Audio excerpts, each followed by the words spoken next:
Okay, ndonzi Tinashe Mukonowatsauka ndazvarwa muno Mutare kuTyanga. So issue yandinayo pana ndeyekuti ndine problem yandinayo inonzi retinitis pigmentosa, chirwere chemadziso chinoaffecta both eyes. So chirwere ichi ndakazvarwa ndinacho, but it's a progressive disease, inoramba ichiwedzera as you grow up.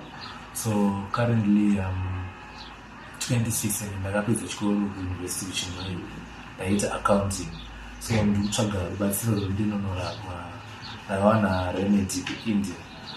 Saka kuIndia uku mushonga uripo unobatsira anzi stem cell, unorapa this condition yandinayo.